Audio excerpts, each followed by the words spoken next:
Students, this is lecture 8 of class +1 unit first. हमने पिछले lecture में मोल कंसेप्ट के बारे में पढ़ा था कि मोल क्या होता है। तो मोल क्या होता है, 1 mole is equal to Avogadro number of particles 6.02 into 10⁻23। Particles क्या हो सकते हैं आपके, एटम्स, मॉलिक्यूल और एनीथिंग एल्स। अगर क्या दिया है आपको, एक मोल एटम में पूछा है कि 1 मोल एटम में कितने एटम्स होंगे, तो कितने होंगे 6.02 into 10⁻23 एटम्स। अगर मॉलिक्यूल्स में पूछा है कि 1 मोल मॉलिक्यूल्स का के अंदर कितने मॉलिक्यूल्स होंगे, तो 6.02 into 10⁻23 मॉलिक्यूल्स। तो एवोगैड्रो नंबर ऑफ रहेंगे पार्टिकल्स, वो एटम्स भी हो सकते हैं, मॉलिक्यूल्स भी हो सकते हैं। और 1 मोल किसके इक्वल होता है, किसी भी सब्सटेंस के एटॉमिक या मॉलिक्यूलर मास के इक्वल। तो हम अगर ये बोले कि किसी कि 1 मोल में कितना आपका मास होगा, तो जितना उस सब्सटेंस का क्या होगा, एटॉमिक या मॉलिक्यूलर मास होगा, उतने ही 1 मोल में क्या होंगे, उतना ही 1 मोल का मास होगा। तो अब हम कुछ न्यूमेरिकल्स करते हैं मोल कंसेप्ट के ऊपर। तो फर्स्ट क्वेश्चन क्या है, calculate mass of 5 moles of H2O। तो हमें 5 मोल्स H2O का मास निकालना है। तो 1 मोल H2O का मास कितना होगा, कितना होगा 1 मोल H2O का मास, जितना H2O का मॉलिक्यूलर मास है, और वो कितना है 2 into में 1 plus 16 is equal to 18 ग्राम। ये कैसे आया, हाइड्रोजन का क्या होता है एटॉमिक मास 1 और 2 एटम्स दिए हुए हैं, इसलिए 2 into में 1 प्लस ऑक्सीजन का एटॉमिक मास कितना होता है 16 और उसका एक ही एटम दिया है, तो ये हो जाएगा आपका 18 ग्राम। तो 1 मोल H2O का मास कितना हुआ, जो H2O का मॉलिक्यूलर मास है 18 ग्राम, और हमें 5 मोल्स का निकालना है। तो 5 मोल्स ऑफ H2O कितना होगा 90 ग्राम। तो बस आप लोगों को एक ही चीज रिमेंबर रखनी है कि 1 मोल क्या होता है, किसी भी जो आपका मॉलिक्यूल या सब्सटेंस दिया है उसका एटॉमिक या मॉलिक्यूलर मास, और उसमें कितने मॉलिक्यूल्स या एटम्स प्रेजेंट है, वो है एवोगैड्रो नंबर ऑफ मॉलिक्यूल्स या फिर एटम्स, जो है 6.02 into 10⁻23। और फिर हमने क्या किया था, एक वॉल्यूम के साथ रिलेशन किया था कि जो गैसेस हैं वो एनटीपी पे क्या होगा। तो 1 मोल गैस का जो वॉल्यूम होगा, अगर आपसे कोई पूछे कि 1 मोल O2 का क्या वॉल्यूम बताओ, किसपे, एनटीपी पे, तो वो कितना होगा 22.4 लीटर। मतलब कोई भी आपको गैस दी हुई है, नेट टेम्परेचर प्रेशर, मतलब नॉर्मल टेम्परेचर प्रेशर पे आपको किसी भी गैस का अगर उसके अंदर क्या बताना है, 1 मोल में उसका वॉल्यूम बताना है, तो वो होगा 22.4 लीटर। तो उसी के बेस पे ये न्यूमेरिकल है कि हमें वॉल्यूम कैलकुलेट करना है एनटीपी पे, कितने number of molecules 10⁻20 molecules of oxygen gas. तो ऑक्सीजन गैस है तो इसलिए वो किस फॉर्म में एग्जिस्ट करती है, O2 की फॉर्म में एग्जिस्ट करती है। तो 6.02 into 10⁻23 molecules of O2 gas has volume कितना होगा 22.4 लीटर्स। क्यों हुआ, क्योंकि 6.02 into 10⁻23 मॉलिक्यूल्स किसके इक्वल होते हैं 1 मोल के, और 1 मोल गैस का वॉल्यूम होता है 22.4 लीटर्स। और अब हमें पूछा कितना है 10⁻20 1 मॉलिक्यूल्स में कितना होगा वॉल्यूम, तो 1 मॉलिक्यूल में कितना होगा 22.4 डिवाइड बाय 6.02 into 10⁻23, और 10⁻21 मॉलिक्यूल्स में कितना होगा इनटू में 10⁻21। तो यहां से जब हम इसे कैलकुलेट करेंगे तो ये आएगा 3.7 के आसपास, कुछ 3.7 into 10⁻2 लीटर्स। ये होगा आपका क्या 10⁻21 मॉलिक्यूल्स का वॉल्यूम। तो आप लोगों को ये रिलेशन याद रखना है कि 1 मोल में एवोगैड्रो नंबर ऑफ मॉलिक्यूल्स होंगे, और वो किसके इक्वल होंगे, किसी भी गैस, किसी भी सब्सटेंस, किसी भी एलिमेंट या मॉलिक्यूल के एटॉमिक या मॉलिक्यूलर मास के इक्वल होंगे। अब नेक्स्ट न्यूमेरिकल क्या है, calculate mass of 1 into 10⁻23 molecules of H2S। तो यहाँ पे भी मॉलिक्यूल्स पूछा हुआ है, तो इसलिए हमें क्या करना है, एटॉमिक मास को मॉलिक्यूल से रिलेट करना है। तो 6.02 into 10⁻23 मॉलिक्यूल्स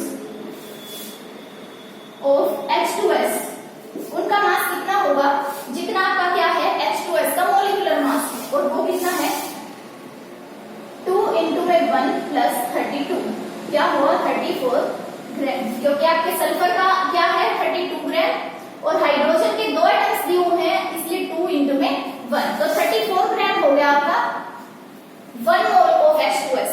और 1 मोल में कितने मॉलिक्यूल्स होते हैं 6.02 इंटू 10⁻23 और हमें बताना किसमें है इतने मॉलिक्यूल्स का बताना है, तो वो होगा 34 डिवाइड बाय में 6.02 इंटू 10⁻23 इंटू में 1 इंटू 10⁻23 मॉलिक्यूल्स, तो इससे ये कैंसिल और जब हम इसको करेंगे तो हमारा आएगा 5.645 के आसपास कुछ, ठीक है। कैसे 6 से इसको करके देखिएगा 6 5 30 के 6 5 30 होते हैं, तो ऐसे ही हमारा अगर आगे कैलकुलेट करेंगे तो 5.646 के आसपास या 5 के आसपास आपका क्या आएगा आंसर आएगा। तो ये आ गए आपके 1 इंटू 10⁻23 मॉलिक्यूल्स H2S का आपका क्या आ गया मास आ गया। अब हमारा नेक्स्ट न्यूमेरिकल क्या है 3 मोल्स ऑफ इथेन कैलकुलेट, क्या करना है हमें 3 मोल्स इथेन में 2 चीजें कैलकुलेट करके बतानी है। फर्स्ट क्या है number of moles of carbon atom, कि इथेन के अंदर कार्बन एटम्स के कितने मोल प्रेजेंट हैं, तो इथेन का फॉर्मूला क्या होता है C2H6 और इसका क्या हुआ हमें 1 मोल, तो 1 मोल C2H6 में आप देख सकते हैं कार्बन के कितने मोल्स प्रेजेंट हैं, जितने उसके एटम्स प्रेजेंट हैं, तो कार्बन के 2 एटम्स प्रेजेंट हैं, तो इसलिए 1 मोल C2H6 में कार्बन के कितने हैं, कार्बन हैज मोल्स कितने 2 मोल्स, कैसे क्योंकि C2H6 है तो कार्बन के क्या हैं 2 एटम्स प्रेजेंट हैं और हमें बताने कितने मोल में है 3 मोल्स के अंदर, तो 3 moles of C2H6 has carbon atom moles कितने 2 इंटू में 3 is equal to 6 moles. Same as कैसे हाइड्रोजन के भी आपसे पूछे जा सकते हैं कि C2H6 में 3 मोल्स में कितने होंगे हाइड्रोजन के मोल्स, तो वो कैसे आएगा 1 मोल C2H6 में कितने हैं 6 मोल्स हैं और 3 मोल्स में कितने हो जाएंगे हाइड्रोजन के 6 इंटू में 3 इज इक्वल टू 18 मोल्स। अब नेक्स्ट क्या है इसी के ऊपर बेस्ड है इसी स्टेटमेंट पे number of molecules of ethane बताने हैं हमें। अब मोल्स को किससे क्या करना है हमें रिलेट मॉलिक्यूल्स से, तो 1 मोल C2H6 में कितने मॉलिक्यूल्स होंगे जितने एवोगैड्रो नंबर ऑफ मॉलिक्यूल्स होते हैं, तो वो क्या होंगे 6.02 इंटू 10⁻23 मॉलिक्यूल्स, ये किसमें होंगे 1 मोल C2H6 में, तो 3 मोल C2H6 में कितने होंगे 6.02 इंटू 10⁻23 इंटू में 3, तो ये आ जाएगा आपका 18.06 इंटू में 10⁻23 मॉलिक्यूल्स। तो ये थे कुछ मोल कंसेप्ट पे बेस्ड आपके न्यूमेरिकल्स, क्या कि हमें बस ये पता होना चाहिए कि 1 मोल एवोगैड्रो नंबर ऑफ पार्टिकल्स के इक्वल होगा और एवोगैड्रो नंबर ऑफ पार्टिकल्स का मास क्या होता है जो आपका गिवन सब्सटेंस का मॉलिक्यूलर या एटॉमिक मास होता है। सो स्टूडेंट्स अब हम पढ़ेंगे केमिकल फॉर्मूला ऑफ कंपाउंड के बारे में। तो केमिकल फॉर्मूला क्या होता है it is the representation of molecules in terms of symbols in A compound, कि अगर हमें क्या बोला जाए कि मीथेन, तो हम क्या करेंगे उसको क्या करेंगे सिंबल के फॉर्म में रिप्रेजेंट करेंगे जो भी उसके अंदर एटम्स और मॉलिक्यूल्स प्रेजेंट हैं। जैसे कि मीथेन को हम क्या लिखते हैं CH4, तो इसके अंदर कार्बन और हाइड्रोजन है तो हमने उनके क्या यूज किए हैं सिंबल्स यूज किए हैं, तो इसलिए chemical formula of A compound क्या होगा representation of molecules in terms of symbols in A compound. ऐसे ही अगर हम क्या बोले सोडियम हाइड्रोक्साइड, तो हम क्या करेंगे जो भी उसके अंदर क्या यूज हुए हैं आपके एटम्स और मॉलिक्यूल्स यूज हुए हैं उनको हम क्या करेंगे सिंबल के फॉर्म में रिप्रेजेंट करेंगे केमिकल फॉर्मूला के अंदर। ऐसे ही सल्फ्यूरिक एसिड का केमिकल फॉर्मूला क्या होगा H2SO4 होगा। हमने यहाँ भी हाइड्रोजन सल्फर और ऑक्सीजन को क्या किया सिंबल से रिप्रेजेंट किया। अब आता है आपका empirical and molecular formula of A compound.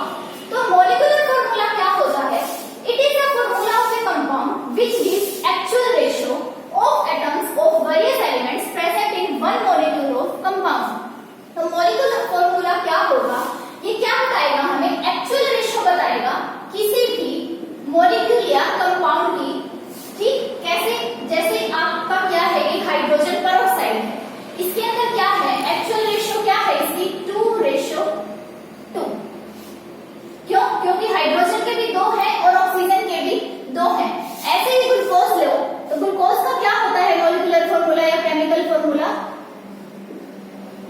तो इसके अंदर एक्चुअल रेशो क्या है? 6:12:6। तो ये क्या दिखाता है हमें? Actual ratio of atoms of various elements. ये क्या है? वेरियस एलिमेंट्स है, उनके एटम्स की क्या दिखा रहा है हमें? एक्चुअल रेशो दिखा रहा है जो 1 मॉलिक्यूल में प्रेजेंट होगी, क्योंकि ये क्या है? ग्लूकोज का 1 मॉलिक्यूल है। तो हमारे पास मॉलिक्यूलर फॉर्मूला क्या होगा जो क्या दिखाएगा हमें? एक्चुअल रेशो दिखाएगा various elements of A compound की। तो अब आता है एम्पिरिकल फॉर्मूला। वो क्या होगा? ये फॉर्मूला क्या बताएगा हमें? सिंपलेस्ट होल नंबर रेशो के बारे में बताता है। सिंपलेस्ट होल नंबर रेशो क्या होती है कि जो भी आपके क्या आ रहे हैं, कॉमन फैक्टर आ रहा है जो आपका एक्चुअल फॉर्मूला होता है उसके अंदर से, तो उस कॉमन फैक्टर को क्या करो? आप रिमूव करो और जो सिंपलेस्ट होल नंबर रेशो आएगी वो क्या होगी? आपका एम्पिरिकल फॉर्मूला होगा। तो एम्पिरिकल फॉर्मूला क्या बताता है? It gives the simplest whole number ratio of atoms of various elements present in a compound. जैसे कि हाइड्रोजन पेरोक्साइड को ही लो, इसकी एक्चुअल रेशो तो क्या है? 2:2। बट यहाँ पे कॉमन फैक्टर क्या दिख रहा है? 2। तो हम 2 को अगर रिमूव कर दें तो हमारे पास क्या आ रही है? एक्चुअल जो एम्पिरिकल फॉर्मूला है HO आ रहा है। अगर हम 2 को क्या करें? कॉमन लेंगे इसके अंदर से, तो हमारे पास क्या आएगा? HO आएगा। और यही क्या होगा? उसका एम्पिरिकल फॉर्मूला होगा। ये क्या है? सिंपलेस्ट होल नंबर रेशो है। हम इसे आगे इस रेशो को 1:1 को आगे डिवाइड नहीं कर सकते। ऐसे ही क्या है? ग्लूकोज के अंदर है, जैसे ये C6H12O6 दिया है, तो क्या होगा यहाँ पे? C6H12O6। इसके अंदर से क्या है? आपका 6 कॉमन आ रहा है। तो 6 अगर हम कॉमन ले तो क्या आ जाएगी आपकी? CH2O। और ये रेशो क्या बनी? 1:2:1, जो क्या है? आपकी सिंपलेस्ट होल नंबर रेशो है। मतलब इसे हम आगे डिवाइड नहीं कर सकते। तो मॉलिक्यूलर फॉर्मूला में से अगर क्या करें? हम कॉमन फैक्टर को रिमूव कर दें तो हमारे पास क्या आती है? उस कंपाउंड की सिंपलेस्ट होल नंबर रेशो आती है, और वही हमारा क्या होता है? Empirical formula. तो यही है मॉलिक्यूलर फॉर्मूला और एम्पिरिकल फॉर्मूला के बीच में रिलेशन। क्या मॉलिक्यूलर फॉर्मूला क्या होता है? N इंटू में एम्पिरिकल फॉर्मूला। और N क्या है? यहाँ पे कॉमन फैक्टर है। जैसे कि ग्लूकोज के अंदर हमारा कॉमन फैक्टर क्या था? 6 था। 6 को हमने क्या किया? ग्लूकोज के मॉलिक्यूलर फॉर्मूला में से रिमूव किया और हमारे पास क्या आ गया? Empirical formula CH2O। तो अगर हम इसको 6 से दोबारा से क्या करें? मल्टीप्लाई करें, कॉमन फैक्टर से इसको मल्टीप्लाई करें, तो हमारे पास फिर से क्या आ जाएगा? मॉलिक्यूलर फॉर्मूला आ जाएगा C6H12O6। तो यही है इनके बीच में रिलेशन। ऐसे ही जैसे बेंजीन है, बेंजीन का क्या होगा? Empirical formula CH। और अगर हम उसे क्या करें? कॉमन फैक्टर से डिवाइड कर दें, वो क्या है? CH के अंदर कॉमन फैक्टर 6। तो C6H6 को क्या आ जाएगा हमारे पास? बेंजीन का मॉलिक्यूलर फॉर्मूला। तो अब हमारे पास क्या है? न्यूमेरिकल आएंगे, आपके एनसीईआरटी में भी दिए हुए हैं, एग्जाम्स के अंदर आएंगे। क्या?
निकालने के लिए ऑक्सीजन की क्या है, सबसे कम ग्राम एटम्स आए हैं, सबसे कम वैल्यू आई है, तो इस वैल्यू से आप क्या करोगे, सबको डिवाइड करोगे।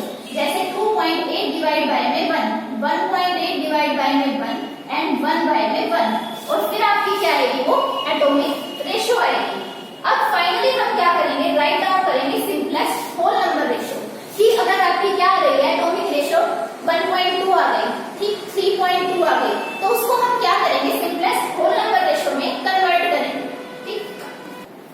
सो स्टूडेंट्स, अब हम क्या करेंगे, एक न्यूमेरिकल करेंगे, एनसीईआरटी का न्यूमेरिकल है। हमें क्या कैलकुलेट करना है, empirical formula and molecular formula, एक कंपाउंड दिया हुआ है आपको, उसका क्या करना है, कैलकुलेट करना है।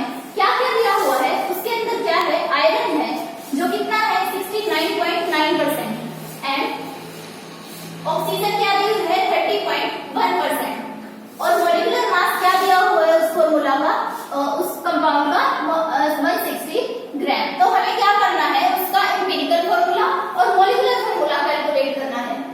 तो वही स्टेप्स फॉलो करेंगे हम। सबसे पहले क्या लिखा हमने, एलिमेंट्स लिखे, क्या क्या है, आयरन और ऑक्सीजन। कहां से पता चला, जो ये परसेंटेज दी हुई है यहां से हमें पता चला कि आयरन और ऑक्सीजन है उसके अंदर, जो हमें कंपाउंड गिवन है। अब आयरन की परसेंटेज कितनी दी हुई है, 69.9% एंड ऑक्सीजन की 30.10%। तो इनका टोटल अगर हम देखें तो क्या आ रहा है, 100% आ रहा है, मतलब इसके अंदर और कोई क्या है, हमारा एलिमेंट प्रेजेंट नहीं है। अब एटॉमिक मास आयरन का कितना होता है 56 और ऑक्सीजन का कितना होता है 16। अब हम क्या करेंगे, ग्राम एटम्स निकालेंगे। तो क्या ग्राम एटम्स निकालने का फॉर्मूला, जो आपको परसेंटेज दी हुई है उसको क्या करेंगे, हम एटॉमिक मास से डिवाइड करेंगे। 69.9 को 59 से डिवाइड करेंगे, ऐसे ही 30.10 को हम 16 से डिवाइड करेंगे, तो ये हमारे पास आएगा 1.25 और यहां से आएगा 1.88, ठीक। अब क्या करेंगे, एटॉमिक रेशियो निकालेंगे, और उसको निकालने का क्या था, जो आपके ग्राम एटम्स आए हैं, तो जिसकी वैल्यू छोटी है हम उससे दोनों को क्या करेंगे, डिवाइड करेंगे। तो 1.25 1.88 से क्या है, स्मॉलर है, तो इसको भी क्या करेंगे, 1.25 से डिवाइड करेंगे, और इसे भी हम क्या करेंगे, 1.25 से डिवाइड करेंगे। तो यहाँ आ गया 1 और यहाँ आएगा हमारा 1.5। तो ये तो सिंपलेस्ट होल नंबर रेशियो में हम इसे नहीं लिख सकते, बट जो हमारा 1.5 आया है वो क्या है, 15/10 है, ऐसे लिख सकते हैं हम 1.5 को। और ये क्या हो रहा है, हमारा 3/2 के इक्वल है। अभी भी ये क्या है, सिंपलेस्ट होल नंबर रेशियो में हम इसे नहीं लिख सकते, तो क्या करेंगे हम, क्या है ये एटॉमिक रेशियो, तो 1:3/2 है। इसका मतलब ये है, जो ये हमारी एटॉमिक रेशियो दी हुई है, मतलब आयरन और ऑक्सीजन की रेशियो क्या है, 1:3/2 है। तो अब हम रेशियो कर रहे हैं, तो हम क्या कर सकते हैं, इस 2 को इधर ला सकते हैं, तो ये हमारी क्या हो गई, 2:3 हो गई, और यही बनेगी हमारी यहाँ पे सिंपलेस्ट होल नंबर रेशियो। कैसे, तो ये हमारा आयरन क्या आ गया 2 और ये क्या आ गया हमारा 3, ऐसे किया ये। अगर आपको यहाँ पे 1.9 होता तो हम उसको क्या कर सकते थे, 2 लिख सकते थे। अगर क्या है, हमारे जो एग्जैक्ट नंबर है बिल्कुल उसके क्या आ रही है, क्लोज हमारी वैल्यू आ रही है, तो हम उसे क्या कर सकते हैं, ऐसे एग्जैक्ट नंबर के इक्वल भी लिख सकते हैं। अगर यहाँ पे 2.1 होता तो भी हम उसे 2 के इक्वल लिख सकते थे, बट यहाँ पे क्या है 1.5 है, जो ना तो 1 के इक्वल लिख सकते हैं हम, ना ही 2 के इक्वल लिख सकते हैं। तो इस वजह से हमने क्या किया, इसको ऐसे रेशियो में कन्वर्ट किया, और फिर क्या किया, जो आयरन और ऑक्सीजन है उनको सिंपलेस्ट होल नंबर रेशियो में लिखा, तो वो क्या आ गया 2:3। जो ये 2 है वो रेशियो से इधर चला गया, और क्या बन गया हमारा 2:3 बन गया। और तो ये हमारी सिंपलेस्ट होल नंबर रेशियो है, वो क्या आ गई, आयरन और ऑक्सीजन की 2 and 3। तो एम्पिरिकल फॉर्मूला क्या आया, Fe/O, और ये कितना है 2:3। तो एम्पिरिकल फॉर्मूला क्या बना है, Fe2O3, ये बना हमारा एम्पिरिकल फॉर्मूला। अब हमें क्या निकालना है, मॉलिक्यूलर फॉर्मूला भी निकालना है, तो उसके लिए हमें पहले एम्पिरिकल फॉर्मूला मास पता होना चाहिए। तो एम्पिरिकल फॉर्मूला ये है, तो इसका मास भी हम कैलकुलेट करेंगे, तो वो क्या आएगा, आयरन का कितना होता है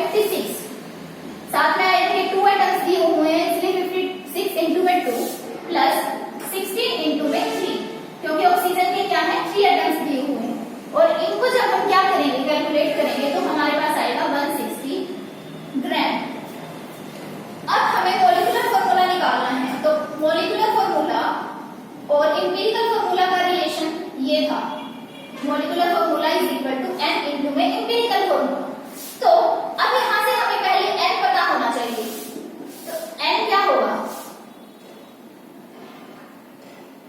n निकालने के लिए हम क्या करेंगे, molecular formula mass divide by में एम्पिरिकल फॉर्मूला मास।